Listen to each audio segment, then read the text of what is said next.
तो सभी को मेरी तरफ से जय हिंद जय भारत और आगे हूँ मैं एक और नई वीडियो में। आज मैं अपना एक्सपीरियंस शेयर करने वाला हूँ कि मैंने ये एसेसरीज कहाँ से लगवाई, कितने की लगवाई, पूरी डिटेल बताने वाला हूँ। बहुत ज्यादा इंटरेस्टिंग वीडियो रहने वाली है। मेरी पिछली जब मैंने ये बाइक खरीदी थी तो उसकी डिलीवरी की वीडियो में भी आप लोगों ने बहुत ज्यादा सहयोग किया था और बहुत अच्छा रिस्पॉन्स उसमें मुझे मिला है ऑलरेडी।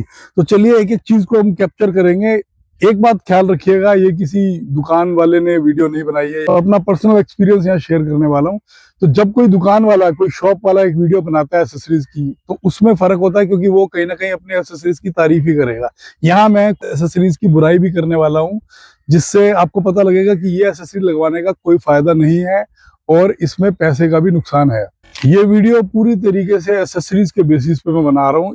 प्राइस भी बताऊंगा एक एक एसेसरीज का क्या प्राइस है और जेन्युइन प्राइस क्या है वही मैं आपको बताने वाला हूँ। क्योंकि करोल बाग दिल्ली की एक बहुत बड़ी मार्केट है, हम सब लोग करोल बाग जाते हैं, वहां पे वैरायटी बहुत ज्यादा है, प्राइस का बहुत वेरिएशन रहता है। तो इस चीज का ख्याल रखना बहुत जरूरी है कि आप कौन सी एसेसरीज लगवा रहे हैं, क्या क्वालिटी आपको मिल रही है और क्या प्राइस आपको मिल रहा है। तो चलिए बात करते हैं एक के साथ एक एसेसरीज की, क्या क्या मैंने यहाँ पे लगवाया है। तो मेरे हाथ में लिस्ट है, तो लिस्ट के हिसाब से मैं चलूंगा। तो ये मेरी यामा की FZX है। तो बात करते हैं एसेसरीज की। सबसे पहले तो मैंने यहाँ पे ये लगवाया है इसके ऊपर। तो गियर की रबड़ लगवाना क्यों जरूरी है? जब हम ये बाइक चलाते हैं तो इसमें गियर जो डलते हैं वो ऊपर से नीचे और नीचे से ऊपर डलता है। इस तरीके से गियर इसमें डलते हैं। ये इस तरीके से गियर वापस आते हैं और इस तरीके से जाते हैं। हालांकि यामाहा FZX में पीछे की साइड कुछ भी नहीं दिया गया है, गियर लीवर सिर्फ आगे की तरफ है, तो आगे से ही गियर डाले जाते हैं। तो इस रबड़ को लगवाना जरूरी इसलिए है क्योंकि जब तक तो आपने शूज पहने हैं, इवन जब मैंने कुछ ऐसे शूज पहने होते हैं, हालांकि स्पोर्ट्स शूज में इतना ज्यादा पता नहीं लगता है। मेरी शूज की मतलब मैं ऑफिस भी जाता हूँ इस पे, तो शूज की पॉलिश कई बार खराब हो जाती है क्योंकि आप बार बार उसको ऊपर की तरफ करेंगे नीचे पैर डाल करके, तो थोड़ा सा इशू रहता है। और अगर आपने शूज नहीं पहने हैं, बिना शूज के अगर मैं किसी स्लीपर में या सैंडल्स में मैं चला रहा हूँ, तो मेरे उंगलियों के आगे जो है निशान भी आ गए थे, क्योंकि ट्रैफिक बहुत ज्यादा होता है, बार बार आपको गियर चेंज करना पड़ता है, तो उससे भी थोड़ा सा एक आपको थोड़ी सी प्रॉब्लम हो सकती है। तो रबड़ लगवाना बहुत जरूरी है। कहीं ना कहीं थोड़ा सा इसमें कुशन रहता है, थोड़ा सा सॉफ्टनेस इसके अंदर रहती है, तो थोड़ा इजी हो जाता है बाइक चलाना आपके लिए। शूज क्लीन रहेंगे, साफ रहेंगे। ये रबड़ आई है मुझे करोल बाग से सिर्फ 40 रुपीज की। तो भैया ये है क्रैश गार्ड। जब कंपनी से हमने एसेसरीज ली थी तो लेग गार्ड लगा हुआ आया था, और वो लेग गार्ड का मैंने वेट देखा और क्रैश गार्ड का वेट देखा तो डिफरेंस था। लेग गार्ड बहुत हल्की क्वालिटी का लग रहा था, क्रैश गार्ड थोड़ा सा हैवी लग रहा था, और लुक भी कहीं ना कहीं चेंज कर रहा है। इसकी जो रबड़ लगी है, ये रबड़ कहीं ना कहीं सेफ्टी के लिए बेटर है, थोड़ा सा बेटर रहता है। दो चीजें मैं इसमें आपको बताने वाला हूँ। मैंने अपने मैकेनिक से इसके लिए पूछा था, तो उसने बोला कि हैवी वाला ही लगवाइए, क्योंकि अगर आप लोकल लगवाते हैं और बाइक कभी गिरती है तो ये क्रैश गार्ड से आपके टैंक पे नुकसान हो सकता है। अगर हल्का वाला क्वालिटी होती है तो वो यहाँ पे क्या होगा कि जब बाइक गिरेगी इस पे हिट होगा, तो ये क्रैश गार्ड इसको, टंकी को, और यहाँ यहाँ पे नुकसान कर सकता है। लेकिन क्रैश गार्ड का कहीं ना कहीं मुझे लगता है कि लुक को चेंज कर रहा है, फायदा रहता है। एक बहुत अच्छा फायदा मुझे क्या लगता है, लॉन्ग राइड के दौरान जब मैं बाइक चला रहा हूँ तो थोड़ा इजी हो जाता है। एक पैर यहाँ पे आपने रख लिया या यहाँ पे इस तरीके से पैर रख लिया, थोड़ा इजी हो जाता है कि आपकी मतलब टांगे थोड़ी कंफर्टेबल रहती हैं। लॉन्ग राइड में आपको बहुत ज्यादा ब्रेक्स की और ऐसी जरूरत नहीं पड़ती है। तो ये भी मुझे तो लगा, तो मैंने आपसे इस चीज को शेयर कर रहा हूँ, क्योंकि ये क्रैश गार्ड का कहीं ना कहीं फायदा है।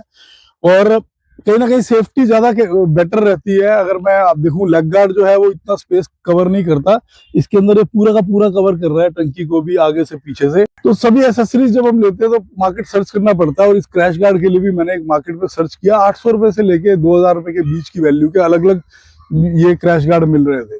तो थोड़ा सर्च किया, जहां से मैं पुरानी एक शॉप है जहां से मैं एसेसरीज लगवाता हूँ, वहां भी मैंने ट्राई किया। तो जेन्युइनली जो मुझे मिला बेस्ट क्वालिटी का क्रैश गार्ड, वो मिला 1200 रुपए का। तो यही प्राइस आपको मिलेगा। अगर आपको 1600-1800 रुपए कोई बता रहा है तो आप थोड़ा सा देख लीजिए कि क्या डिफरेंस है। बट मुझे लगता है ये कहीं ना कहीं हैवी क्वालिटी का वही 1600 वाला क्रैश गार्ड है जो मुझे 1200 में मिला। और ये प्राइस बिल्कुल फिक्स था। लगाने के जो इसके चार्जेस हैं वो सारी एसेसरीज के मैंने अलग से पे किए हैं, वो भी मैं आपको बताऊंगा कि सब एसेसरीज के कितना मैंने पे किया। एसेसरीज की लिस्ट बहुत लंबी है, एक के बाद एक चलेंगे। दूसरी एसेसरी थी, अभी तीसरी हमने क्या लगाई इसमें। अच्छा, यहाँ पे हेडलाइट ग्रिल भी लगती है, लेकिन मैंने वो नहीं लगवाई है। उसका रीजन ये था कि डस्ट होता है, बहुत ज्यादा धूल उड़ती है। कभी अगर आपको लाइट साफ करनी पड़े, ये होने की वजह से वो लाइट आप साफ नहीं कर पाएंगे इसमें से। हालांकि यहाँ पे काफी लोगों का बोलना था कि पत्थर वत्थर लगता है तो हेडलाइट बच जाती है, बट मुझे ऐसा कुछ समझ नहीं आया कि मुझे बहुत इंपॉर्टेंट नहीं लगा, तो मैंने ये चीज नहीं लगी। हालांकि जो हेडलाइट का की जो ग्रिल थी वो 280 रुपीज की मुझे बताई गई थी। तो अगली चीज जो मैंने लगाई है, हैंड गार्ड लगवाए हैं यहाँ पे। ये हैंड गार्ड है, दोनों साइड में लगे हैं। और इसमें भी क्या प्रॉब्लम थी, अगर आप लगवाएंगे कभी भी हैंड गार्ड अपनी बाइक में तो क्या इशू आ सकता है वो भी मैं आपको बताऊंगा। लेकिन पहले मैं बताता हूँ कि हैंड गार्ड आप देखेंगे तो बहुत ज्यादा स्ट्रॉन्ग क्वालिटी का है। पूरा इसको प्रेस कर ले तो कहीं से हिलने वाला नहीं, हाथ तो सेफ हो गए इसमें। मतलब आपका कभी बाइक गिरती है या भी कभी कुछ एक्सीडेंट होता है तो हाथ आपके सेफ इसमें हो जाते हैं।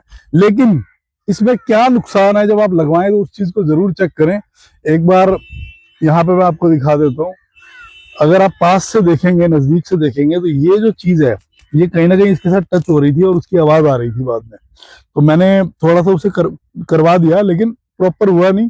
अभी शायद दोबारा मैं इसके पास जाऊंगा और थोड़ी सी एक एडजस्टमेंट इसको इसके लिए मुझे और करवानी है। हालांकि इतना है कि लुक तो चेंज होती है, लेकिन हाथ कहीं ना कहीं सेफ हो गए। कोई भी चीज हिट होगी तो अपने हाथ सेफ हो गए। यहाँ पे हैंड गार्ड का जो प्राइस इसमें लगाया 500 रुपीज मुझे लगाया गया है दोनों साइड का। तो यही प्राइस है, जेन्युइन प्राइस है जो लगाया गया है।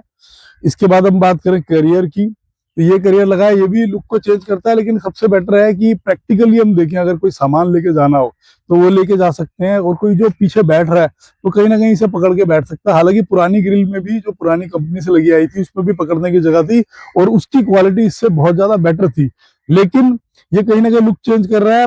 थोड़ा टाइम लगा के देखूंगा, अगर मुझे लगा कि ठीक है तो ठीक है, अदरवाइज नहीं तो मैं इसे उतरवा दूंगा।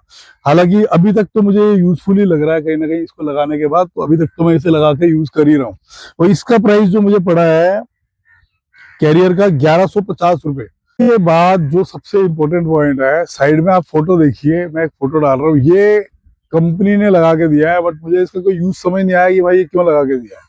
अब इस चीज के नीचे ही वो पैर रखने की जगह है, तो समझ नहीं आया। हालांकि मैंने ये बाहर से भी लगवाया है, तो लगा दिया, बहुत हैवी क्वालिटी का है। लेकिन ये भी मतलब इसको थोड़ा सा नीचे की तरफ स्लाइड है, कोई पैर रखेगा इतना कंफर्टेबल रहेगा नहीं रहेगा। इसलिए लेडीज फुटरेस्ट से लगाया जाता है।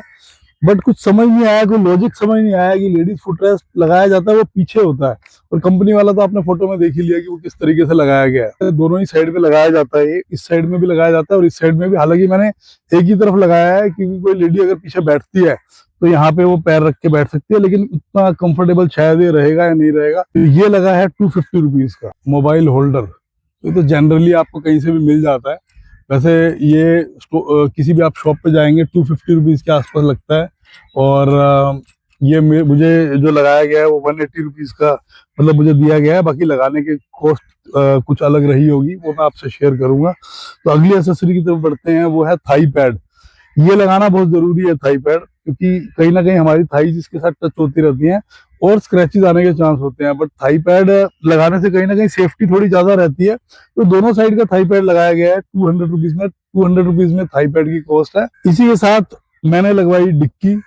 डिक्की में भी कुछ था हिसाब किताब, मैं आपको बता देता हूँ कि डिक्की में क्या इशू इसमें आ रहे थे कि वो ऐसे खुल रही थी, जनरली इस तरीके से खुल रही थी। तो वो यहाँ पे स्पेस कम होने की वजह से डिक्की पूरी खुल नहीं पा रही थी। जो ये डिक्की ली है, इसका जो यहाँ पे जो खुलती है, हालांकि चाबी इसके लिए अलग मुझे दी है उन्होंने। ये ढक्कन कुछ इस तरीके से, ये ढक्कन कुछ इस तरीके से खुलता है, तो ये साइड में खुल जाता है। और इसी के अंदर मैंने कुछ बांधने के लिए या कुछ रखना हो तो एक रस्सी भी यहाँ पे रखी हुई है। तो डिक्की की जो कॉस्ट है वो आई है 350 रुपीज, लगाने के अलग थे। इसी के साथ स्क्रीन प्रोटेक्टर भी मैं लगवाना चाह रहा था, बट स्क्रीन प्रोटेक्टर की अवेलेबिलिटी वहां पे थी नहीं। बट स्क्रीन प्रोटेक्टर का प्राइस था 100 रुपीज, तो वो भी मैं अभी जब जाऊंगा तो वहां से लगवाऊंगा। एक और आप चाहे तो लगवा सकते हैं, ऑयल कंटेनर गार्ड, वो भी अवेलेबल नहीं था, तो वो भी मेरी उनसे बात चल रही है, तो जैसे आएगा वो लगाएंगे। इसी के साथ बहुत ही इंपॉर्टेंट ये एक्सेसरी हो जाती है, इसको हम बोलेंगे वाइजर। ये कहीं ना कहीं बहुत अच्छा रहता है जब धूल मिट्टी उड़ती है और आपके कपड़े सेफ रहते हैं, और वाइजर से कहीं ना कहीं लुक चेंज हो रही है। एक चीज हो रहा है, मीटर अगर हम इसका आप देखेंगे तो मीटर की क्वालिटी बहुत ज्यादा वाव नहीं है। तो मीटर की क्वालिटी थोड़ी हल्की सी लग रही है और मीटर हिल भी रहा है, लेकिन वाइजर लगने से ज्यादा सेफ हो जाता है। धूल मिट्टी और पानी सीधा इसके ऊपर नहीं आएंगे। यहाँ पे मोबाइल चार्जर है, ये भी अभी मुझे लेना है मार्केट से। तो मैंने लगवाया, ये 1350 रुपए का मेरा वाइजर यहाँ पे लगा है। तो सारी एसेसरीज जो जितनी भी मुझे जहां तक समझ आ पाई जो मैंने लगवाई है, सारी एसेसरीज की कॉस्ट तकरीबन 4800 रुपए के आसपास थी। इसमें थोड़ा बहुत डिस्काउंट देके 200 रुपए मेरे थोड़े कम हुए, 4600 रुपीज के आसपास दिए। सब कुछ लगाने के लिए मैंने 1200 रुपये अलग से जो लेबर चार्जेस थे वो पे किए। तो आप मान के चलिए मेरी ये जो एसेसरीज है, सारी एसेसरीज अगर मैं बात करूँ तो 5800 रुपये में या 6000 रुपये हम बोलेंगे सब कुछ लगाने के बाद मेरी बाइक जो है एक मॉडिफाई हो चुकी है और अब ये लॉन्ग रनिंग के लिए रेडी है। तो ये सब एसेसरीज इसमें लगवाई हैं। जिस शॉप से मैंने ये एसेसरीज लगवाई हैं उस शॉप का मैं विजिटिंग कार्ड नीचे दे रहा हूँ। अगर आपको जेन्युइन एसेसरीज खरीदनी है और जेन्युइन प्राइस, एक ही प्राइस रहता है यहाँ, कुछ प्राइस कम ज्यादा नहीं होते और मोस्टली आपको अपनी बाइक के लिए सारी एसेसरीज यहाँ पे मिल जाएंगी। जो भी आप मॉडिफिकेशन कराना चाहें वो चीज आपको यहाँ मिल जाएगी और वहां से आप फिट करवा सकते हैं।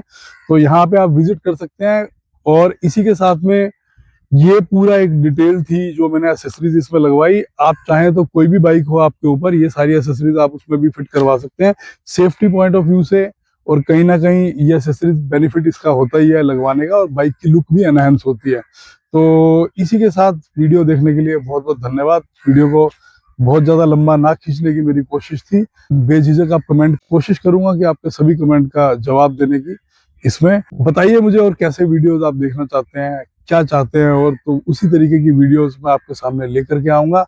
वीडियो देखने के लिए बहुत बहुत धन्यवाद। जय हिंद, जय भारत, फिर मिलेंगे।